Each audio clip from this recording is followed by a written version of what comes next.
Eu agradeço ao Tribunal de Contas, ao convite, mais pela generosidade do Genédio e do Dr. Hugo do que pelo brilhantismo meu como palestrante, como profissional. E cumprimento a todos os colegas servidores que estão aqui para participar desse evento. Um pouquinho da Lei 6.112 de 2018, bem recente. Então, bem objetiva a apresentação, 4 tópicos bem rápidos. A ideia de integridade ética vem lá da Grécia, dos filósofos. Não sou a pessoa mais adequada para falar disso, nem do ponto de vista de formação e nem do ponto de vista das virtudes. Tenho muito que melhorar como pessoa.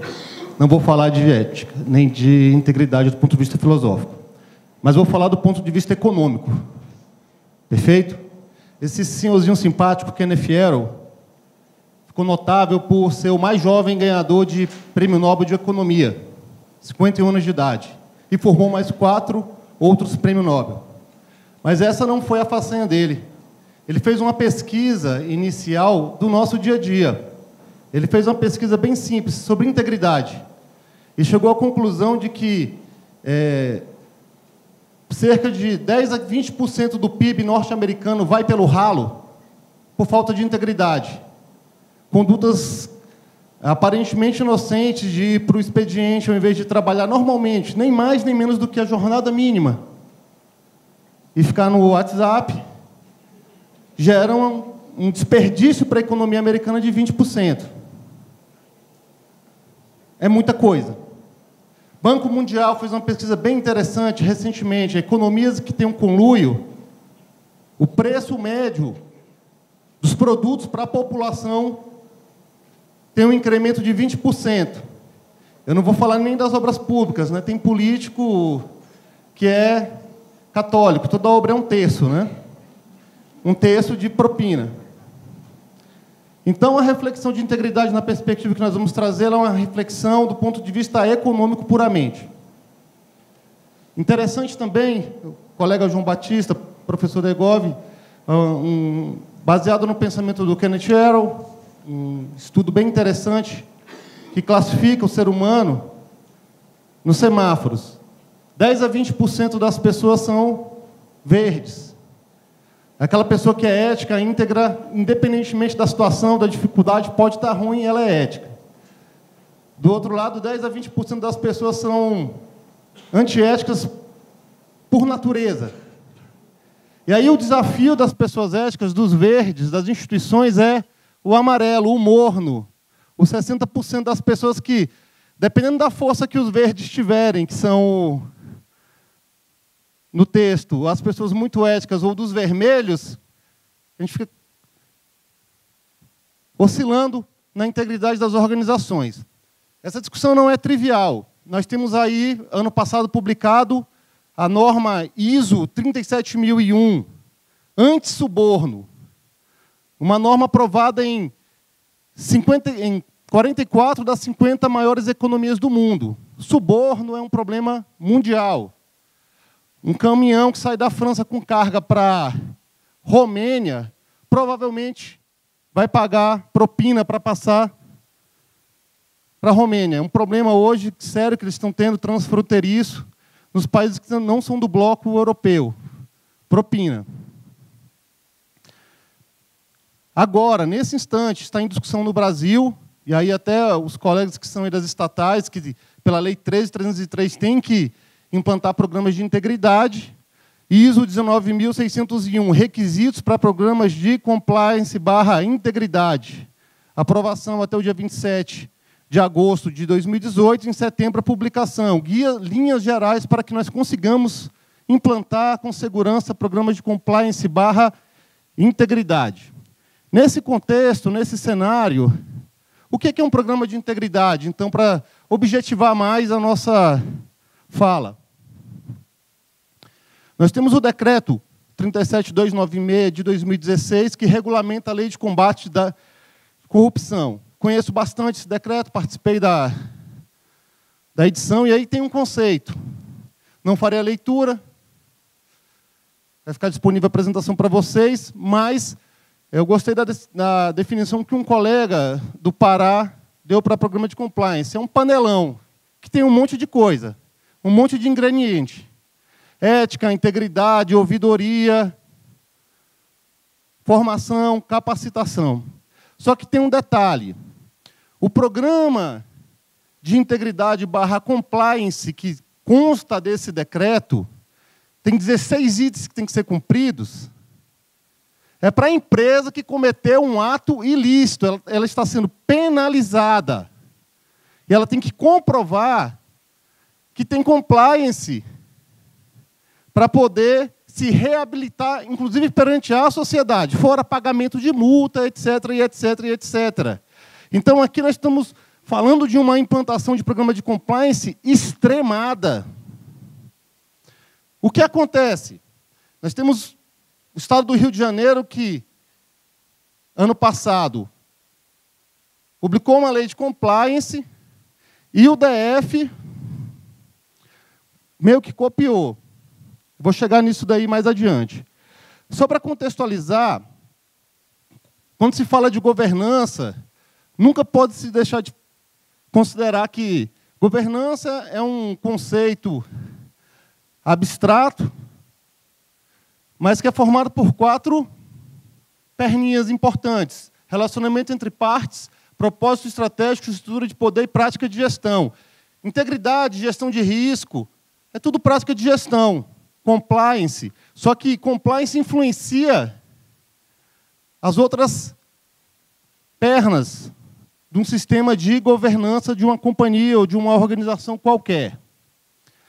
Uma coisa importante também, que quando se fala de programa de integridade, temos que ter cuidado. As grandes críticas teóricas aos programas de integridade ou são muito informais, festivos, oba-oba, ou extremamente formais, agressivos.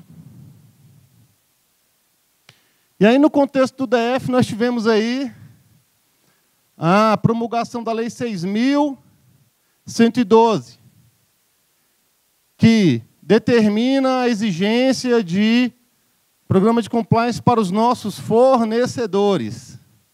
E aí é interessante que a lei do DF é extremamente parecida com a lei do Rio de Janeiro e com o decreto distrital, que aí eu já citei para vocês, que é baseado numa situação extremada. Então, o setor produtivo ficou extremamente preocupado com a dificuldade operacional de implantar essa norma e, por outro lado, a quem caberá fiscalizar o cumprimento dessa norma.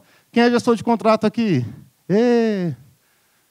É o responsável por fiscalizar os 16 itens. Então, criou um alvoroço.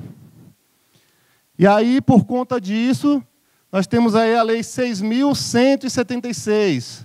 Foi prorrogado, então, a aplicação da Lei 6.112 para o ano que vem. Resolve o problema?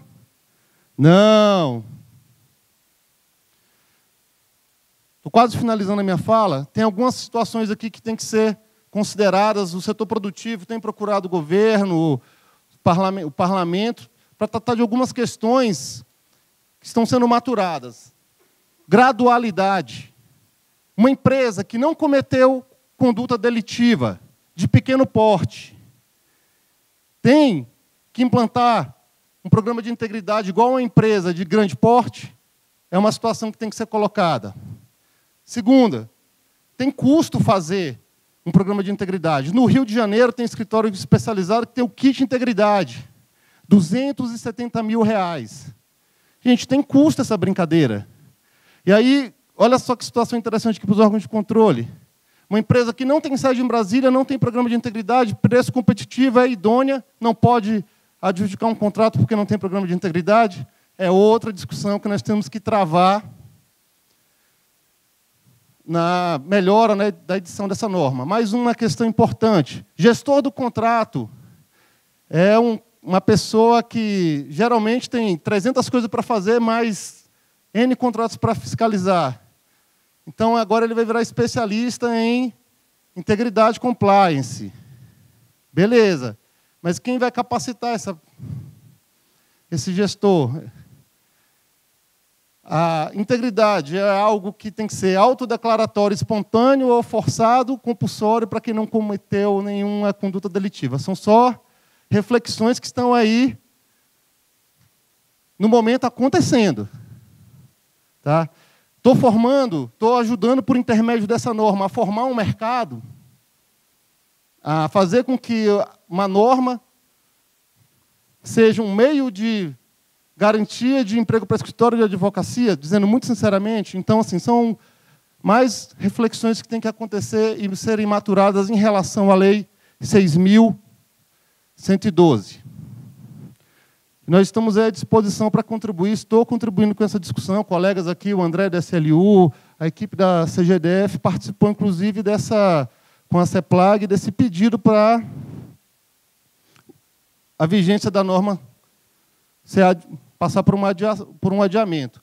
Tem uma coisa interessante aqui, quase finalizando, uma norma nos livros clássicos de direito, uma norma para ter efeito, ela tem que ser vigente, né, efetiva e válida. Só que tem um novo prisma de análise das normas, que é a efetividade. Ela consegue cumprir a política pública para a qual ela foi delineada?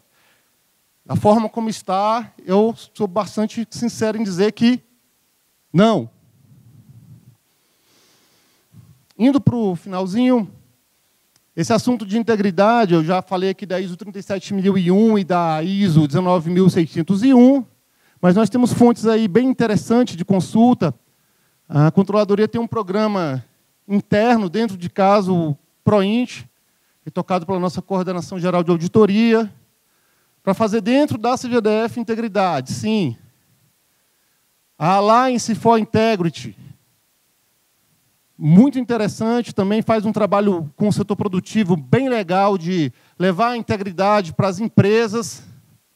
É bom a empresa ter integridade, é bom quem gosta de pagar propina. O mercado sem propina tem os preços mais baixos. A coleção, o programa de integridade da CGU, um trabalho bem interessante também. Deixei as referências. E concluindo,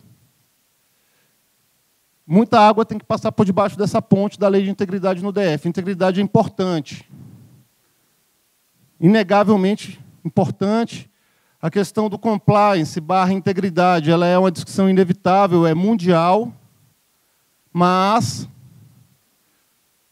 a capacidade de implantação, de fiscalização da gestão e o custo de implantação tem que ser sopesado com a realidade econômica do setor produtivo. Então, esse trade-off vai ter que ser mais bem avaliado pelos governos e legisladores. Obrigado.